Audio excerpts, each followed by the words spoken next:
Most people still think a problem gambler looks a certain way. It's someone who's broke and desperate and out of control. It might be the old guy sweating out horses at the off track betting site or an older person sitting in front of a slot machine for 12 hours straight. That image is outdated. And honestly, that's what makes gambling addiction so dangerous now. Most gamblers today don't look like addicts. They look like functioning alcoholics. They wake up, they go to work, they pay their bills, they show up to life, and from the outside, everything looks fine. And that's exactly the problem. Because functioning addiction doesn't raise alarms. There's no smell on your breath, there's no slurred speech, there's no obvious crash out. No one's pulling you aside saying, "Hey, are you okay, buddy?" It's just a phone and a habit that quietly runs your life. I lived in that phase for a long time. At first, I wasn't broke and I wasn't homeless. I wasn't spiraling publicly. So I told myself I was fine. I told myself this wasn't actually addiction because addiction was supposed to look worse than this. And again, that's how functioning addiction in general works, but especially with gambling. It gives you just enough control to stay in denial, just enough money to keep playing, just enough wins to reset the damage, just enough structure to avoid consequences. You're not crashing out, but you're hovering. And hovering might be more dangerous than actually hitting rock bottom because nothing forces change.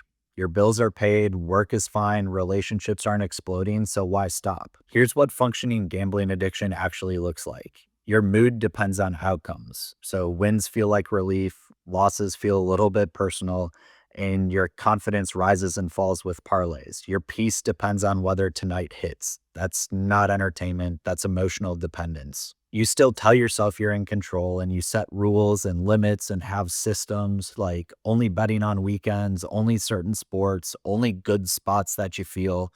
But here's the truth.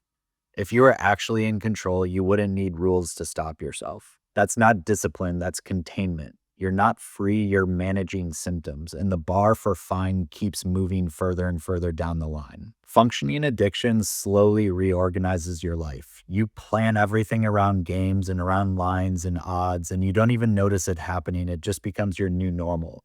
And because everything still works, no one worries. Friends see you watching sports, family sees you relaxing on the couch, you call it a hobby and they believe you. And the thing is, you also believe yourself. But internally, you're never really turned off. Your brain is always on standby, checking scores, refreshing apps, replaying losses, planning the next slate of games. You're there, but you're not present. The lights are on, but nobody's home. That's why there's so many people who gamble that say it's never actually affected my life. Well, not yet, because functioning addiction doesn't destroy things fast, it erodes them slowly. You don't lose everything at once. You lose clarity, you lose time, you lose emotional stability, and by the time money becomes the issue, the addiction is already deep. And here's the part people don't like to hear. You don't need to lose everything to be addicted, you just need to be unable to stop.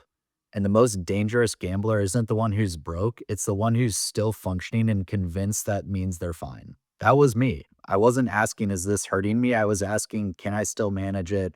How can I manage it? And how do I change it the next time? And that's how addiction actually survives. Functioning gambling addiction is quiet. It hides behind success, behind routines, behind a normal life. It just sits there and waits. So if you're watching this and thinking this doesn't sound that bad, that's usually a sign because addiction doesn't announce itself, it blends in. And if this feels familiar, that doesn't mean you're weak. It means you're human in a system designed to keep you playing. You don't have to hit rock bottom to step away. You don't have to lose everything to take this seriously.